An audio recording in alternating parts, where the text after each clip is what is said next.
Hello friends, welcome to my YouTube channel legal and social awareness. मैं Karim Ahmad Siddiqui advocate. साथियों, मैंने 4 दिसंबर को एंटीसिपेटरी बेल के ऊपर एक वीडियो बनाया था जिसमें मैंने इलाहाबाद हाई कोर्ट के एक लेटेस्ट जजमेंट की चर्चा की थी। उस वीडियो में मैंने बताया था कि किस तरीके से इलाहाबाद हाई कोर्ट के द्वारा एक एंटीसिपेटरी बेल को, जो कि इन्वेस्टिगेशन के दौरान दी गई थी, चार्जशीट आने के बाद भी ड्यूरिंग द ट्रायल उसको बढ़ा दिया जाता है। आप सभी लोगों ने उस वीडियो को बहुत अप्रिशिएट किया है। जब तक ये वीडियो आप देख रहे होंगे तब तक हो सकता है कि उस 4 दिसंबर वाले वीडियो में 3 लाख के आसपास व्यूज हो गए हों।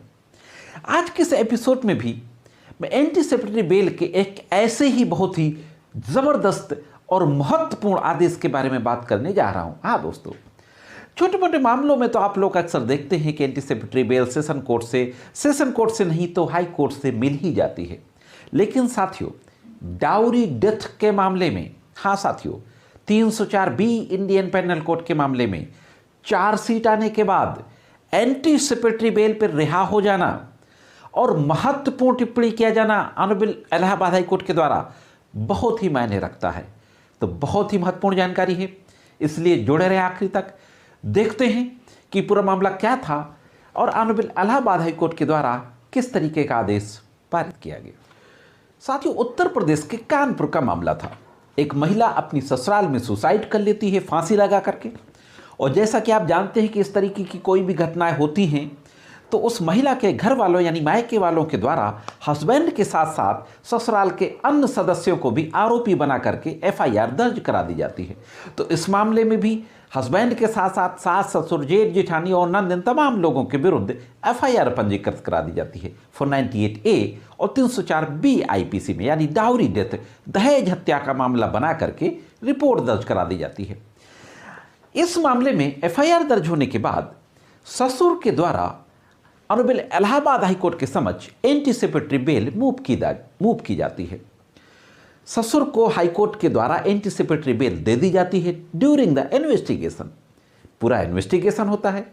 विवेचना के बाद चार्जशीट न्यायालय में दाखिल होती है और चार्जशीट दाखिल होने के बाद फिर से ससुर के द्वारा ऑनरेबल इलाहाबाद हाई कोर्ट के समक्ष एंटीसिपेटरी बेल मूव की जाती है। एंटीसिपेटरी बेल जो नंबर था CRPC नंबर 10564/2021 और इसमें आदेश हुआ था साथियों 24 अगस्त 2021 को इसमें हाई कोर्ट के द्वारा आदेश पारित किया जाता है। तो दोस्तों, सबसे जो महत्वपूर्ण चीज़ है कि वो केस के फैक्ट क्या थे जिनको डिस्कस किया जाता है बेल में, और वो आर्गूमेंट क्या होता है जो एंटीसिपेटरी बेल के दौरान चार्जशीट आने के बाद 304B के मामले में जो किया जाता है एडवोकेट के द्वारा, और हाई कोर्ट के द्वारा ये सारा आर्गूमेंट सुनने के बाद क्या आदेश दिया जाता है, इस पे भी एक नज़र डाल देते हैं।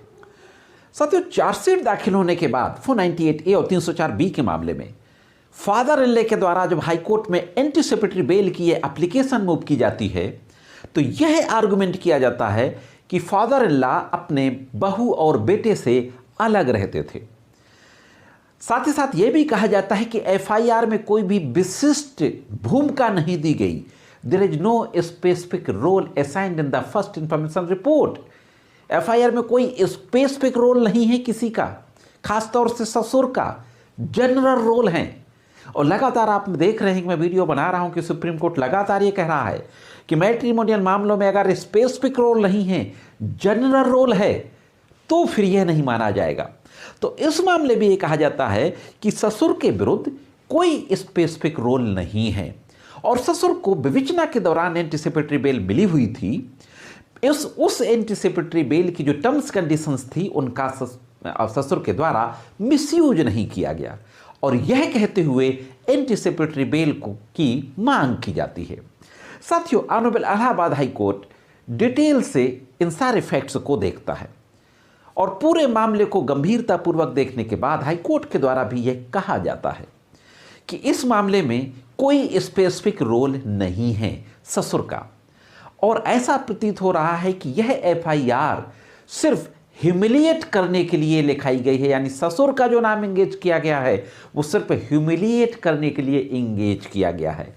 तो साथियों, यह डिस्कस करते हुए इलाहाबाद हाई कोर्ट के द्वारा 24 अगस्त 2021 को चार्जशीट आने के बाद 304 498 ए के मामले में उस ससुर को भी during the trial anticipatory bail पर रिहा करने का आदेश दे दिया जाता है दोस्तों। और इसी केस का एक यह भी महत्वपूर्ण फैक्ट है कि जो ससुर था वो उत्तर प्रदेश पुलिस में कार्यरत था।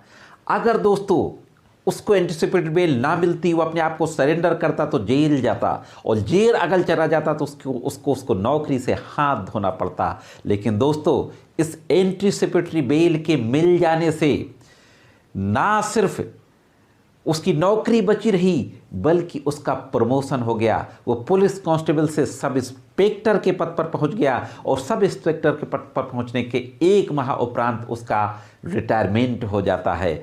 तो दोस्तों यह था एक ज़बरदस्त केस ला।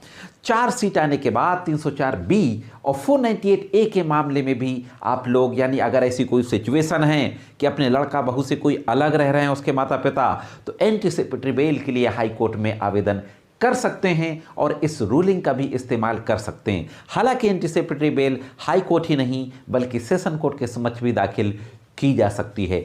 इस मामले में सेशन कोर्ट में बेल दाखिल नहीं की गई थी, डायरेक्ट हाई कोर्ट के समक्ष एंटीसिपेटरी बेल दाखिल की गई थी। तो यह थी दोस्तों एक महत्वपूर्ण जानकारी। ये जानकारी कैसी लगी कमेंट्स करके जरूर बताएं।